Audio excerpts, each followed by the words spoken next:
Jambo. Everybody knows Swahili now. That's really good. So it gives me great pleasure to moderate this panel, a very, very important panel on air cargo transportation in Africa. And we're talking about partners in prosperity, building a strong cargo ecosystem through airline and airport collaboration in Africa. And joining me today, we have a distinguished group in our panel. We have, let me start with Marcel. Marcel Langeslag. He's the Director, Aviation Africa for NACO, the Netherlands Airport Consultants. He's a senior airport consultant and a project manager in the NACO office in Johannesburg, South Africa. He assists airport clients throughout Africa and beyond. And Marcel's expertise ranges from engineering design, project management, to feasibility studies and master planning. He has in-depth knowledge in the airport business and development projects, enable him deliver outstanding results to airports, both large and small. Marcel has been involved in various projects at major international airports around the world, including Johannesburg, Cape Town, Sao Paulo, Amsterdam, Taipei, Kuwait, and Abu Dhabi, and as well as a host of other small airports and airstrips. Welcome, Marcel. Please have a seat. Next to come to the stage is Sanjeev Gadhia. He's the CEO and the founder of Astral Aviation in Kenya. So it's an all-cargo airline based in Nairobi, and he operates a fleet of 14 freighter aircraft from its hubs in Nairobi, Johannesburg, Dubai, and Liege in Europe, the Middle East, Asia, and within Africa itself. He also has a company known as Astral Aerial, which is the leader in drone technology and the last mile delivery using cargo drones in East Africa. In 2020, Sanjeev was appointed the chairman of AFRA, African Airlines Association Cargo and Route Network Committee, and is currently the vice chairman of TIACA, the International Air Cargo Association, and they have an event next week here in Nairobi. He is recognized as being the only director from Africa in TIACA. Sanjeev is rated as a new generation leader for Africa by the prestigious Africa Leadership Network and is a recipient of the East Africa Innovation Leadership Award from the World Federation of Innovation Professionals. That's quite a CV. Sanjeev is also the recipient of Aviadev's Lifetime Achievement Award for 2022. Welcome, Sanjeev. Finally, we have Jacob Bwana. He's the acting general manager, marketing and business development at the Kenya Airports Authority here in Nairobi. Jacob is an accomplished executive with over 20 years of experience in transport, logistics, and supply chain management industry.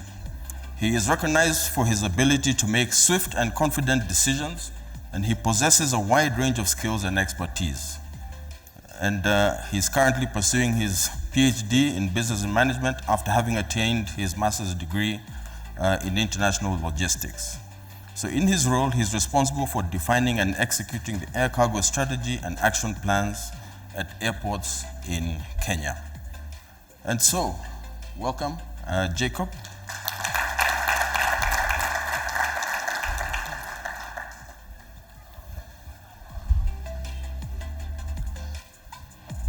So, let's get into our panel session for today. And now, the question is, how do we ensure that we capitalize on the opportunity that air cargo business has and offers to support and sustain routes across the continent? Now, John has also put up a question there. How do you view the fortunes of the African air cargo industry over the next 5 years? Kindly go to the app and answer that poll, and then we'll look at it at the end. So let's begin with Sanjeev today. Tell me, do African airports consider cargo activities properly when zoning and designing airports? Thank you, Captain, and it's a pleasure to be in this event today. There are certain African airports which take the zoning very, very seriously, and we're very fortunate that at our premier hub in Nairobi, Jomo Kenyatta International Airport, they've actually got it right. What they've done is effectively separated the cargo division from the passenger division. And this is very important because cargo infrastructure takes up a lot of space. The manpower which supports the entire cargo infrastructure is actually far higher than the ones for the passenger operations. So, and also the other thing is that we also need more parking for cargo aircrafts, which are totally different from the passenger aircraft. Sometimes cargo aircrafts do not turn around so quickly. Yes. So at JKI in Nairobi, they've actually got it perfect. And it's a series of master plans which have actually been implemented for many, many years, which have actually led to the development. And I also believe that there are also certain airports such as Johannesburg, which have also implemented it very well. Now, when you look at the air cargo sector in Africa and all the countries that are there, 80% of the freight moves around 4 hubs. And of course, these 4 hubs are Addis Ababa, Nairobi, Johannesburg, and Lagos. And what we are actually seeing is the infrastructure around these 4 hubs is fairly good. But now when you're looking at the airports which are not in this list of mine, then you actually start seeing very major challenges, because we've actually been flying to at least 30 of the 54 countries in Africa, and we've got really great experience with that. And what we've actually seen is that the airports mix passenger and cargo together, and that's a recipe for disaster. It takes a lot of time for us to get services because the manpower has to go first to the passenger aircrafts, and after they've turned around the passenger aircrafts, then they actually come to us. So we actually see a situation where for 5 to 6 hours we're actually waiting for manpower services to come to us, and that process you actually end up exceeding the duty time for the crew. So we've actually been trying to lobby with such airports to try and sort of have a dedicated terminal for cargo, but there's a certain level of investment which has to be made. And what we really believe is that it is through PPPs, the public-private partnerships, that the private sector can actually get involved in actually developing a different cargo product within the airport, so that the cargo airlines can be handled in the same level of efficiency as passenger aircrafts. Excellent. Thank you very, very much for that insight. Let's go to Marcel. You're the airport designer. How can airports position themselves better to attract air cargo business? You've heard some of the challenges that Astral has. That's right, yeah, thanks. Well, infrastructure is key, of course. As Sanjeev pointed out, if you don't have efficient and sufficient capacity and efficient operations in terms of the infrastructure and the configuration of that infrastructure, then you're not well positioned. So that would be a key thing to look at and a key thing to get right for airports to be attractive cargo destinations and cargo ports. But it goes beyond that. It goes much further beyond that. And I actually really like the panel of Refiwa this morning. Yes. Because it echoes a lot of what we should be looking at in the cargo industry in terms of building the ecosystem, and also what this panel is about. Building the ecosystem, working together with all the partners throughout the supply chain, and making sure that as an airport, you know what's going on in your supply chain. You know what's happening in your market, in your local economy. So that's everything from the growers, from the producers that might be intending to export their goods, to the shippers, to the logistics companies that take it to the airport, and then what happens at the airport, both on land sides, in your terminal building, but also the airside operations, and then all the way through to the airline, and not forgetting the handlers, of course, on the ground. So it's really about knowing, first of all, your ecosystem, knowing who does what, yes, knowing what is being shipped from where to where by who, and once you understand that, you can start to find areas of improvement. You can start to find bottlenecks that you might improve on. You can start to find opportunities that have not been capitalized on. But you can only do that if you know your system, if you know your market, and if you know your ecosystem. Yes. And only once you know that can you really look at what is the infrastructure that you might need, where might be the bottlenecks in the infrastructure that you have to address.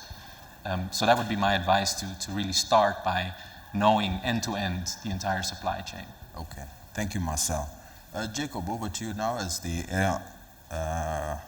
operator, the airport operator.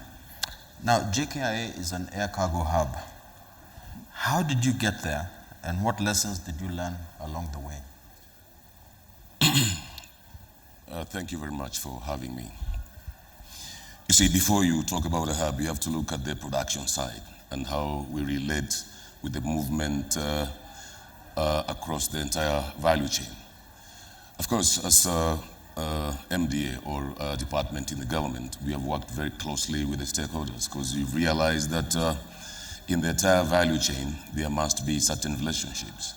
And of course, to create a competitive edge and have JKIA as a giant in terms of handling and movement of cargo in Africa, in all the processes from production, inbound activities, operations, outbound, including marketing, to create a competitive edge, we have worked very closely with the relevant ministries to actually see that the arable land, you know, we are an agro-based economy. Yes. And 2/3 of the population here is involved in production or any agricultural activity.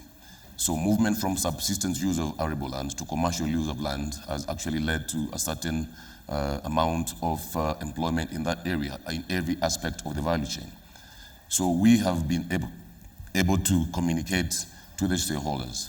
But before I move forward to mention or say something that Sanjeev and Marcel have mentioned about infrastructure, for you to create a competitive edge and for you to get to the level of movement, one of the lessons you've learned is that we are moving away from quantity to quality, because that is what is now creating demand and sustainability of supply chains, whereby we are working very closely in terms of stakeholder engagement with the Inspectorate Department, with the Ministry of Trade, in terms of promotion and market intelligence and route development and networking. Of course, we attend a lot of caucuses in terms of having market intelligence and knowing what are the mega trends abroad where we have our source markets and developing new routes. But that still has to be supported by key aspects, because you see, airports are mega infrastructures. Basically, they are focused on structures, processes, and functions the supply chain relies on. The value proposition of an airline basically is speed, but the current business environment globally is moving from the speed imperative because it's already a constant. Supply chains have to be predictable, have to be reliable, have to be visible, and transparency across all the value chain players, especially in change of custody, because that level of visibility is what is creating what we are now seeing people trading in blockchains.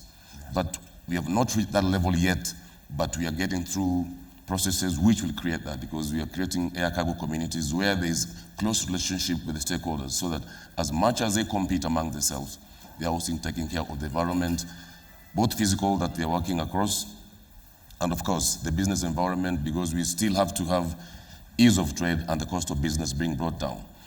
The support functions that are required, and that's what we are doing, is enabling infrastructure development across all our network of airports. And this we do basically through public-private partnerships, that we are enhancing and decongesting JKIA, because we know, of course, with the demand increasing, we'll have constraints in future. We are looking at the entire network of our airports and looking at different strategies in terms of having transit sheds and other park houses and cool chain maintenance across source areas, which are closer. For example, Eldoret International Airport, we have transit sheds currently being built. We have Kisumu also now being built, because it's also an agricultural well-endowed area, which was previously untapped, so that we compress time between the production and getting into the infrastructure and supply chain itself towards the route to market. So the lessons we've learned basically is that if we involve our stakeholders and we know that we are not going to develop infrastructures in a push strategy, we have moved now to demand-driven, where whatever the market wants through stakeholder engagement is now pull-based, that we develop infrastructure that is going to be meaningful. Because indeed, they are the business people. They're the people out there in the market. They do more market intelligence ourselves and make more trips than we do as a government. So when they give us feedback and they know this is what is required, and this is what's going to give quality to their production and supply chain processes, then we have a partnership with them, and we have clear direction to which where we are now allowing certain developments to take place. So with that level of collaboration and insight from the market itself, It's enabling us to sustain certain quality of our products, and then demand comes in, and then we become a powerhouse in terms of movement of goods and throughput within our airports. Okay. Thank you very, very much. Yeah, so you've mentioned the stakeholders that you work with when you're coming up with your plans and programs in the development of your airports. So on air cargo demand, how big a role does the airline have as one of your stakeholders in this aviation ecosystem? Well, like I mentioned, in the aviation ecosystem, it must be a tripartite. It must be a triangular confluence between airline, airport, and state, so that whenever they are developing any strategic at a higher macro level or at a macro level or micro level, if they are not seeing the same direction that they're going to take to implement the requirement of both ends, so that you create backward and forward linkages with the market, then the whole challenge will collapse.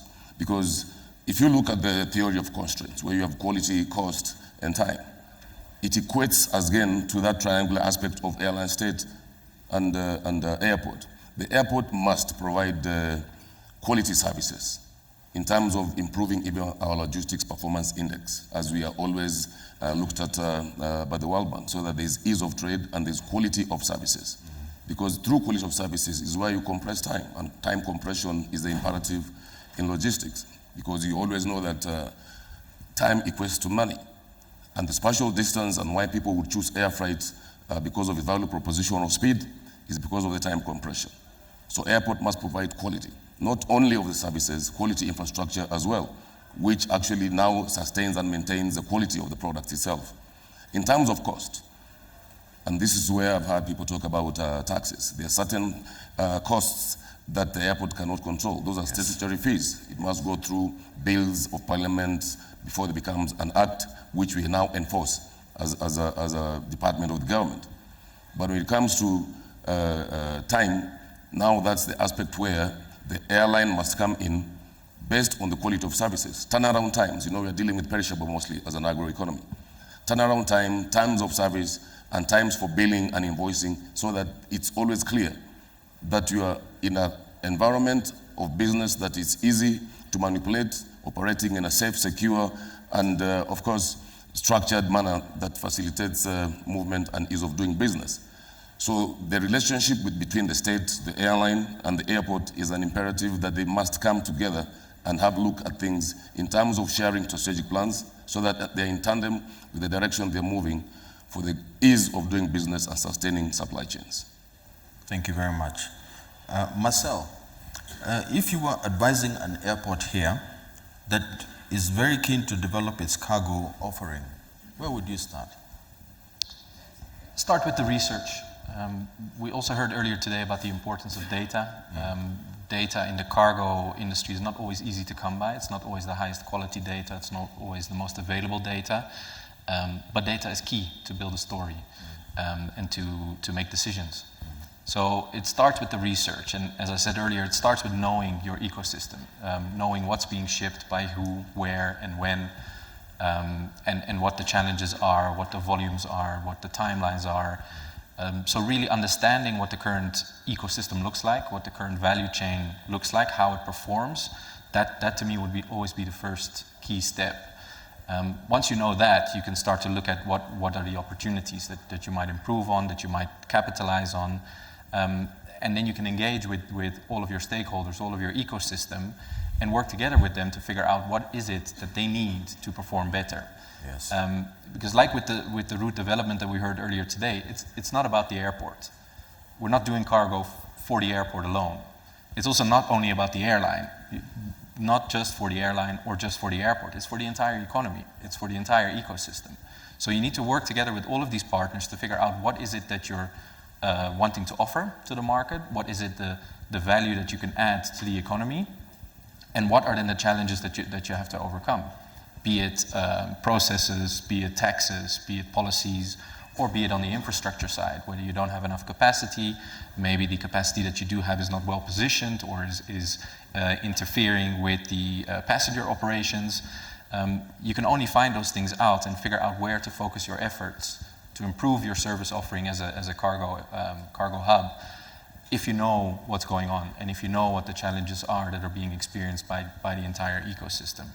So that would always be my first place to start, do the research, gather the data, but the data alone is not enough, of course. You need to make sense out of the data, you need to distill that data into insights in order to be able to tell the story and make those decisions about where to focus your efforts, where to focus your investments. What we would never suggest is that you start by just building a big new cargo terminal. Yeah.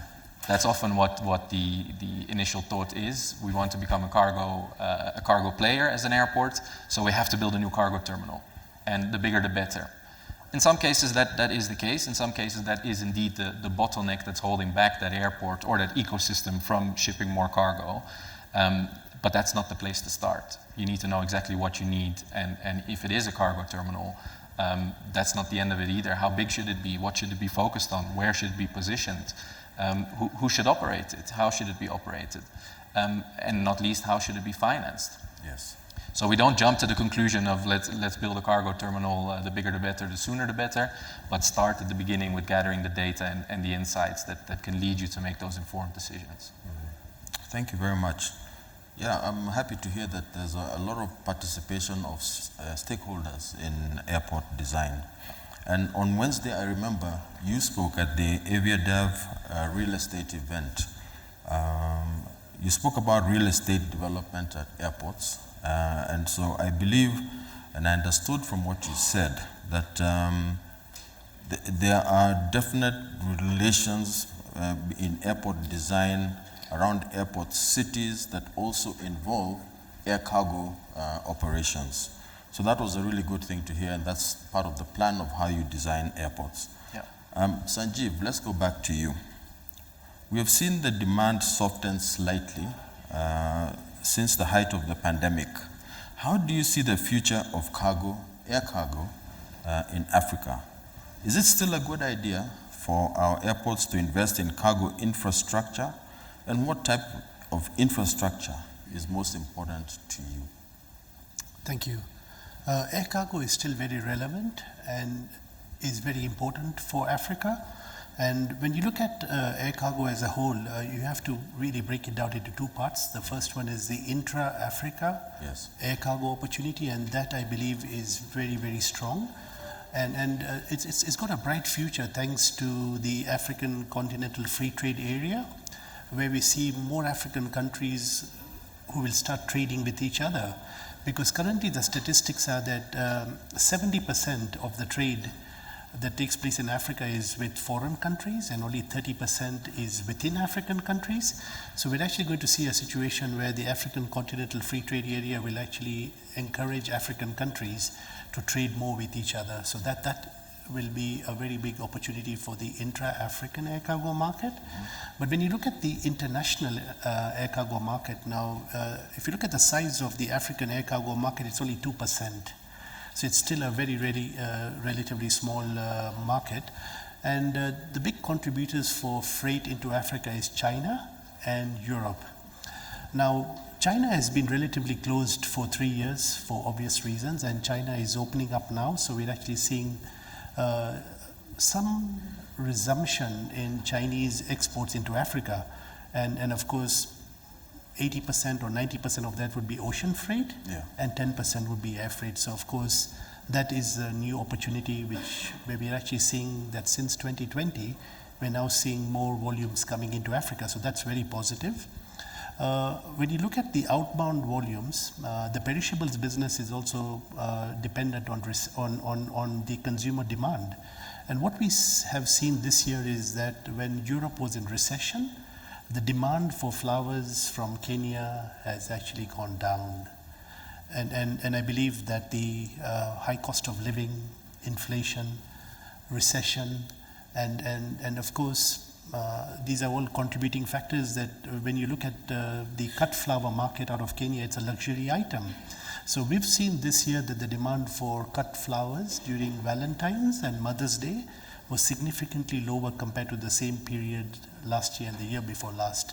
So we're actually hoping that Europe comes out of the recession And this is something that is predicted to take at least another 6 months to a year.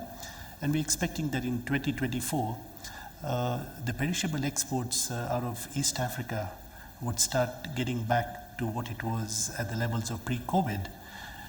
So now coming back to the infrastructure, we continue to advocate the importance of infrastructure through PPPs, and we really believe that African airports need to start focusing on at least 3 different types of infrastructure.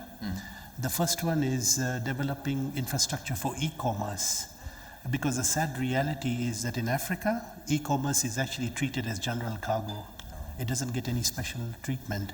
So what we really believe is that e-commerce needs to be treated as e-commerce and not as perishables or general cargo or vaccines and medical items, and it needs to be handled separately in a dedicated e-commerce fulfillment warehouse, which encourages customers to actually get a fast-track service for their e-commerce imports, because you do not want to order something by, from Amazon or Alibaba, and then you don't want to receive a call from the customs office at the airport to come with your passport and with your PIN number to clear the cargo. I mean, that's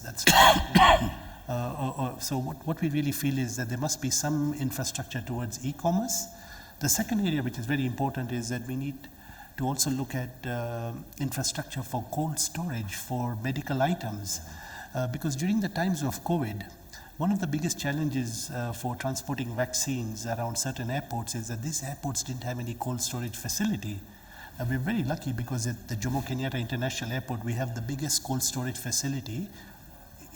When I say not single, but at least 5 of them, which is the largest in Africa. And this cold storage facility was built for flowers, but you really cannot use that same cold storage facility for vaccines.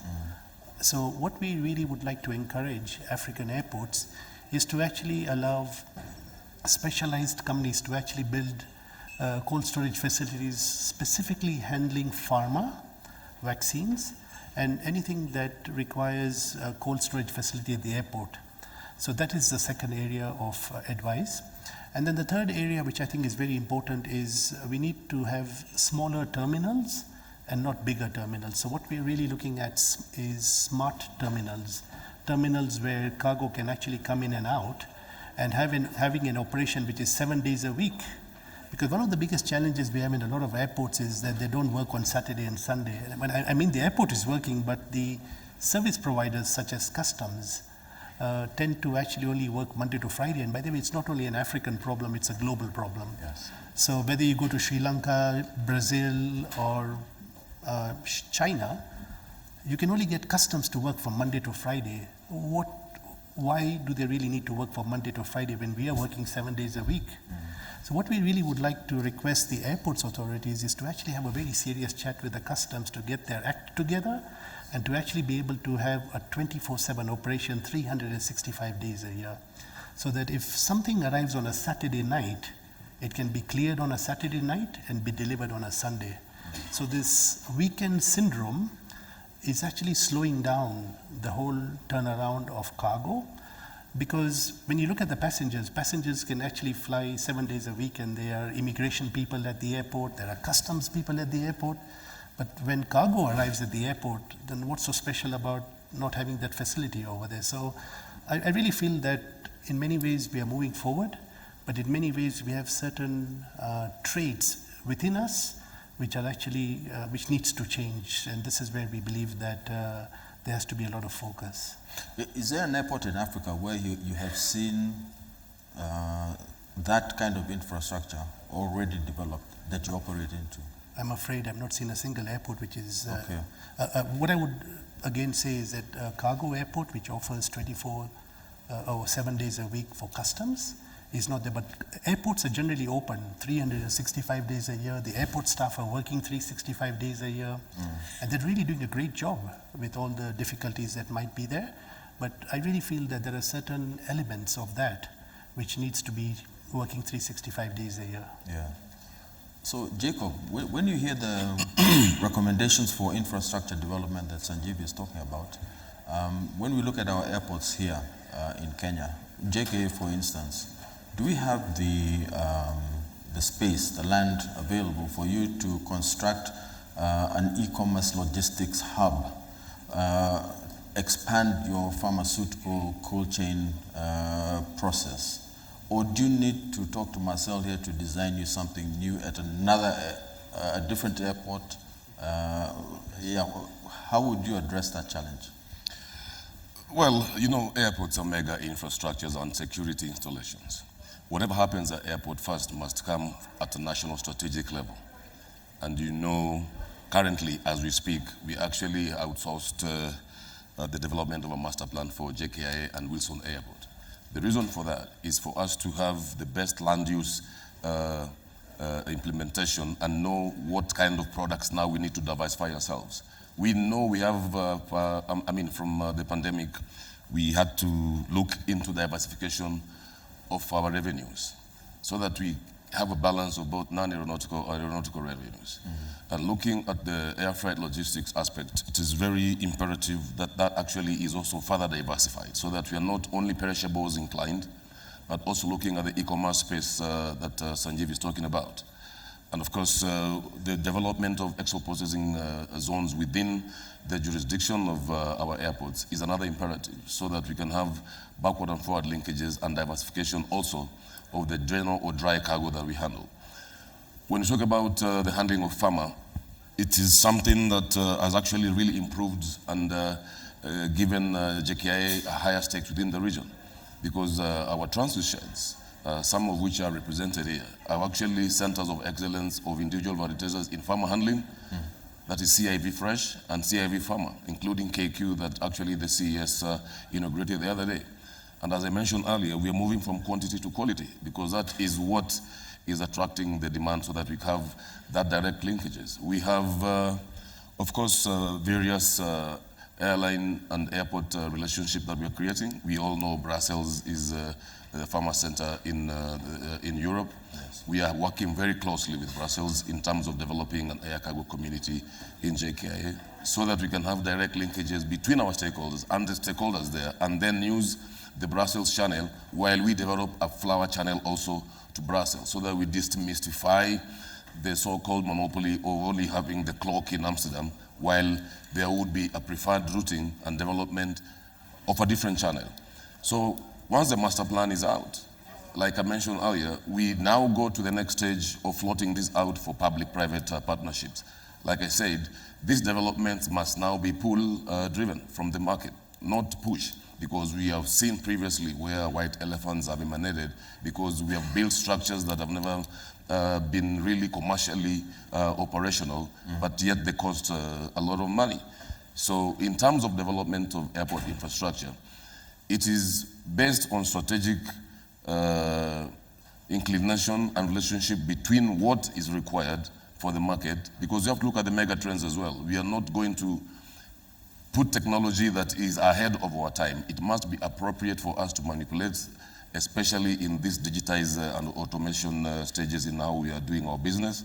But then again, we are the government and we have to listen to what the stakeholders want. Yes. So once we get that input is when we look in terms of best practice, the master plan itself.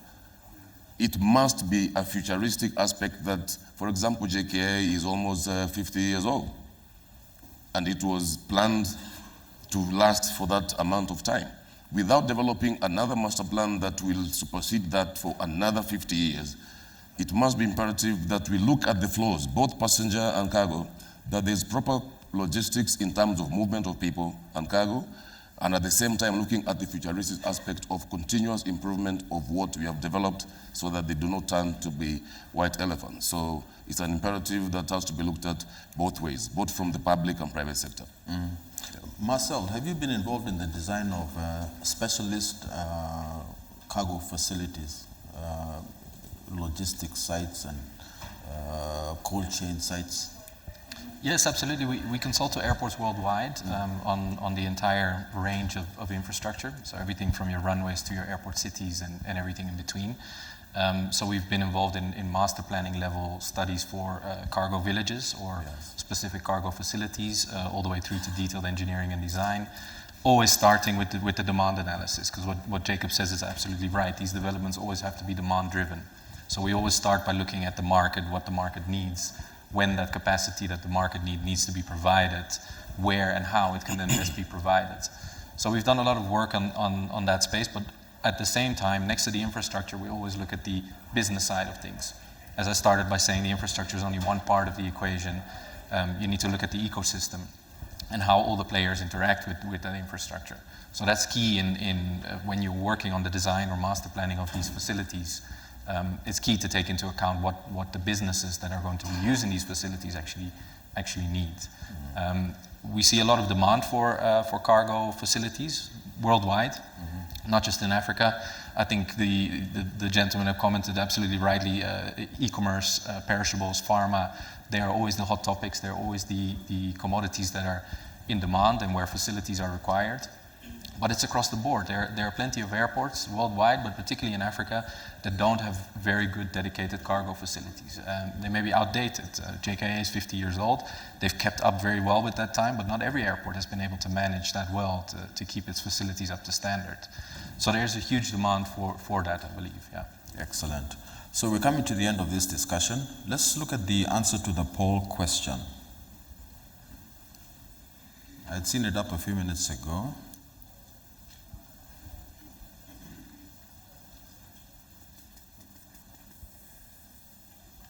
So, very good. So there's the answer. When we asked you how do you view the fortune of African air cargo industry over the next 5 years, 88% of you have said it's very positive. Air cargo will continue to grow in importance and volume.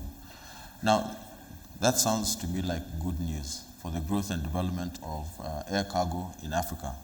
But now, Sanjeev, you mentioned the Africa Continental Free Trade Area, an agreement, and then, and that's an African Union program, and then the other African Union program is SATAM, the Single Africa Air Transport Market. Do you see an implementation of SATAM growing and developing air cargo transport inside Africa? Absolutely. And I must confess, I've actually given up on SATAM, but when Adifunki became the Secretary General of SATAM, I actually had some hope that SATAM would actually be implemented and it would be a success story. And Adifunki, we have a lot of hope and confidence in you, and we're very, very confident that under your leadership at FCAC, that you will actually make sure that you will not leave the office until you've implemented SATAM.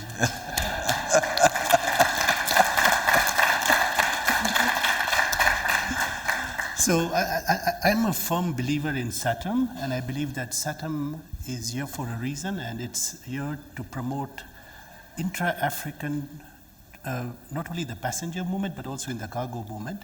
And I really believe that SATAM is something which is a very important part of the strategy for the development of the aviation sector in Africa, because SATAM has got certain principles in there which is going to benefit the African airlines such as mine. Yes. And what we really need to do is to support SATAM. We really need to lobby against governments who have really not implemented SATAM fully.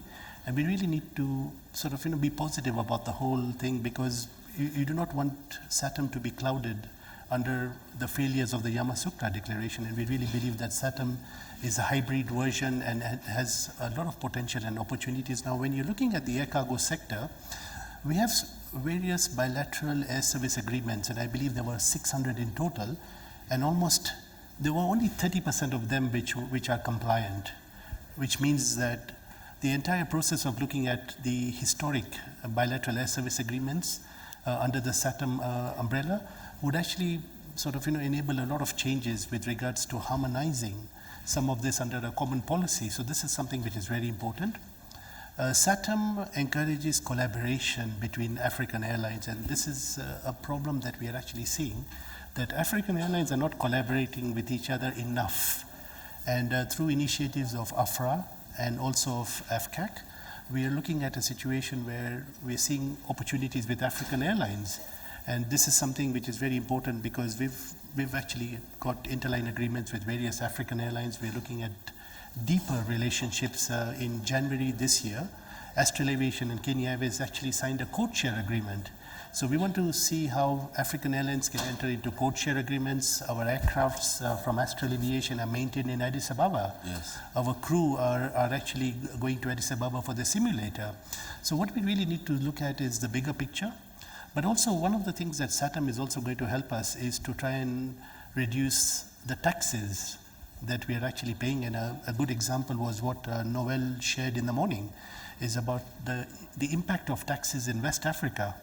And we have a very serious problem over here because taxes are really very high. There's taxes on fuel, there's taxes on cargo, there's taxes on passengers, there is even a tax which some of you may not be aware, and it's actually called the COVID tax. So you still have a lot of services which incur a surcharge, and that's called the COVID surcharge. And I actually thought COVID was actually over, but of course there are still traces of it that are there. But some service providers take advantage by putting a COVID surcharge. So this is really something that we really need to look at, how we can come up with a lower tax structure and to actually make sure that air cargo remains competitive and affordable. Thank you very much. Well, that brings us to the end of this session.